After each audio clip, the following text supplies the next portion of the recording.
Assalamualaikum warahmatullahi wabarakatuh.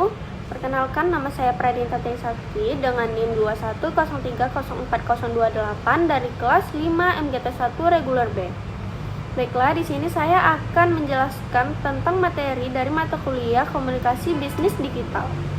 Baiklah, materi yang pertama yaitu keterampilan presentasi bisnis.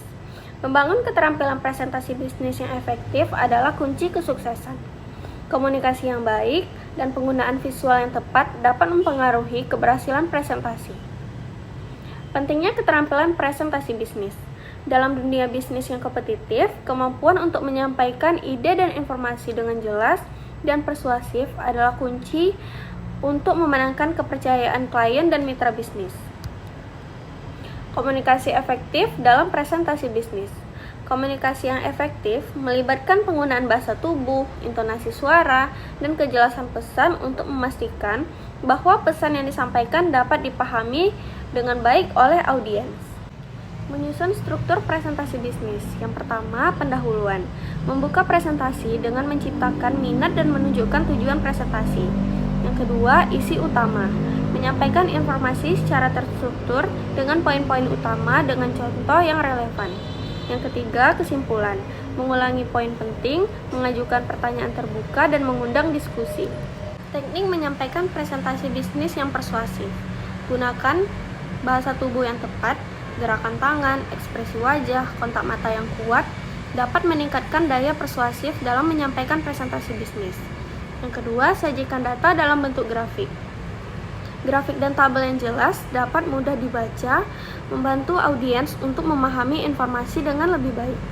Yang ketiga, sertakan testimoni pelanggan.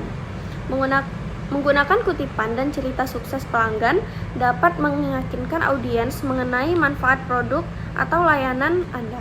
Penggunaan visual dan media dalam presentasi bisnis. Presentasi bisnis yang menggunakan gambar, video, atau media lainnya dapat membantu menarik perhatian audiens dan mempertahankan minat mereka sepanjang presentasi. Mengatasi rasa gugup saat presentasi bisnis. Rasa gugup saat presentasi adalah hal yang wajar. Menyiapkan diri dengan yang baik, latihan yang cukup, dan berfokus pada pesan yang ingin disampaikan dapat membantu mengurangi rasa gugup. Selanjutnya, menyampaikan presentasi bisnis dengan percaya diri dan profesional. Percaya diri adalah kunci kesuksesan dalam presentasi bisnis. Memiliki pengetahuan yang mendalam tentang topik, bersikap profesional, dan meyakinkan dengan isi presentasi adalah faktor penting dalam membuat presentasi yang efektif. Untuk materi selanjutnya yaitu komunikasi interpersonal dan kelompok. Komunikasi adalah istilah yang begitu populer di saat ini. Media massa, buku, kelompok diskusi atau pelatihan, seminar dan sebagainya membahas mengenai komunikasi. Manusia modern diberondong oleh pesan-pesan komunikasi dari berbagai jurusan, baik secara terang-terangan ataupun secara halus, baik secara verbal ataupun non-verbal. Komunikasi interpersonal adalah proses pertukaran informasi, ide, pendapat, dan perasaan yang terjadi antara dua orang atau lebih. Contoh komunikasi interpersonal atau antar pribadi seperti percakapan antara kedua teman, percakapan keluarga, dan percakapan antara 3 orang. Komunikasi interpersonal bisa terjadi di mana saja, ketika menonton film, belajar, ataupun sedang bekerja. Ciri-ciri komunikasi interpersonal. Yang pertama, bahasa yang digunakan bisa formal dan informal. Yang kedua, memakai media tertentu, misal telepon, ponsel, dan email. Yang ketiga, dilakukan 2 orang atau lebih. Dan yang keempat, bersifat terbuka dan komunikatif. Selanjutnya, efektif komunikasi interpersonal. Yang pertama, keterbukaan. Yang kedua, empati. Yang ketiga, sikap mendukung. 4, sikap positif. Dan yang terakhir, kesetaraan. Kelompok adalah sekumpulan orang yang mempunyai tujuan bersama yang berinteraksi satu sama lain untuk mencapai tujuan bersama, mengenal satu sama lainnya, dan memandang mereka sebagai bagian dari kelompok tersebut. Selanjutnya, klasifikasi kelompok.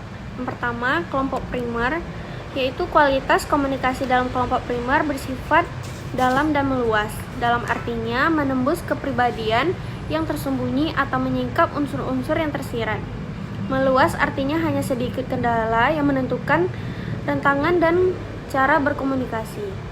Dalam kelompok primer, kita menentukan hal-hal yang bersifat pribadi dengan menggunakan berbagai lambang, bahasa verbal maupun non-verbal.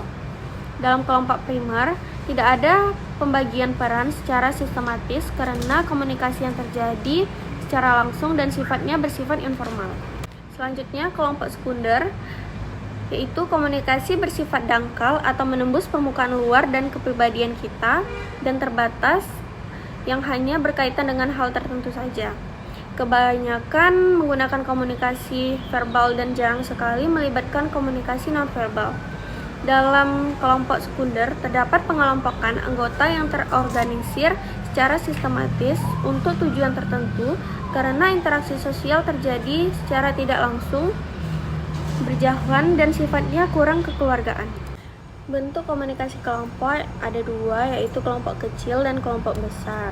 Selanjutnya, fungsi komunikasi kelompok. Yang pertama, menjalin hubungan sosial, untuk pendidikan, untuk persuasi, untuk pemecahan masalah dan pembuatan keputusan, dan untuk terapi. Materi selanjutnya yaitu etika dalam komunikasi bisnis. Yang pertama, pengertian etika yang berasal dari kata Yunani yaitu ethos yang mengandung arti yang cukup luas yaitu adat, kebiasaan, akhlak, watak, perasaan, sikap, dan cara berpikir. Etika merupakan suatu pemahaman mengenai tindakan yang benar dan yang salah.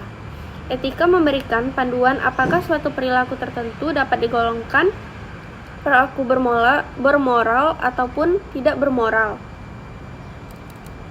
Peran etika yang pertama, etika memberikan dorongan dan mengajak setiap individu guna bersikap dan kritis dan bersifat rasional dalam rangka mengambil keputusan berdasarkan kepada pendapatnya sendiri dan bisa untuk dipertanggungjawabkan secara baik.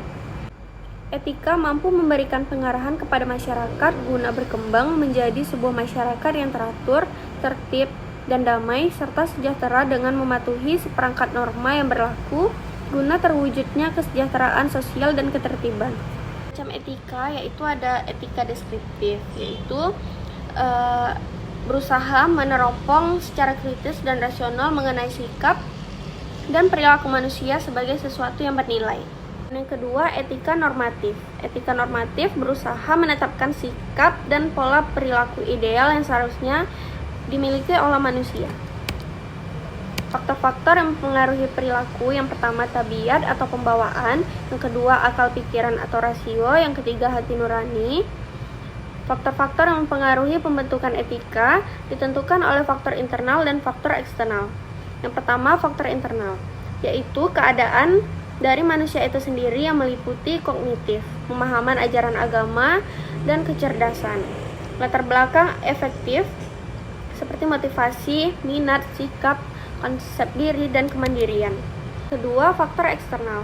Keadaan yang berasal dari luar diri manusia yang meliputi pendidikan di luar keluarga, pendidikan sekolah, dan lingkungan masyarakat. Salah satu aspek yang turut memberikan saham dalam terbentuknya sikap dan perilaku manusia adalah faktor lingkungan. Manfaatnya etika dalam bisnis. Dengan memiliki sebuah etika, tentu saja klien merasa lebih dihargai dan tentu saja mampu memberikan gambaran kualitas perusahaan pada klien. Selain itu, jaminan adanya kerjasama yang baik terjalin dengan pribadi yang memiliki kualitas diri juga etika. Citra perusahaan bisa menjadi baik tidak adanya citra buruk dan membuat jalannya bisnis menjadi tidak terkendala. Materi selanjutnya adalah teknologi digital dalam komunikasi. Teknologi digital adalah suatu alat yang tidak lagi menggunakan tenaga manusia secara manual, tetapi lebih pada sistem pengoperasian otomatis dengan sistem kompresasi atau format yang dapat terbaca oleh komputer. Contoh situs jejaring sosialnya seperti Facebook, Twitter, WordPress, Blogger, MySpace, dan lain-lain. Pelaksanaan teknologi informasi dalam komunikasi bisnis yang pertama adalah otomasi kantor, yang kedua berbagi informasi dengan karyawan, yang ketiga bertukar informasi, yang keempat tetap terhubung dengan konsumen, kolega, dan penyuplai, yang kelima menjalin kerjasama atau kolaborasi, yang keenam menciptakan dan mengembangkan produk dan jasa, yang ketujuh menghemat biaya, yang kelapan memudahkan akses informasi dan komunikasi, dan yang terakhir berinteraksi dengan konsumen. Selanjutnya, kelebihan teknologi digital. Yang pertama yaitu data yang terkirim dari satu tempat ke tempat yang lain tidak terpengaruh cuaca buruk dan noise karena data yang tertransmisikan dalam bentuk sinyal digital. Yang kedua, berbagai tipe sistem komunikasi tersedia dan dapat terpakai. Dan yang ketiga, biaya perawatan lebih rendah karena lebih praktis dan lebih stabil. Kekurangan teknologi digital yang pertama yaitu kesalahan yang mungkin terjadi pada saat mengubah sinyal analog ke digital. Yang kedua, kemungkinan tercurinya data digital yang penting seperti nomor rekening, data pekerjaan, dan lain-lain oleh hacker ataupun virus. Dan yang ketiga, membuat ketergantungan yang berlebihan pada penggunaannya yang dapat menghambat kemampuan empati dan sosial secara nyata. Baiklah, sekian materi dari mata kuliah komunikasi bisnis digital. Hanya itu yang bisa saya sampaikan. Lebih dan kurang saya mohon maaf. Saya akhiri. Assalamualaikum warahmatullahi wabarakatuh.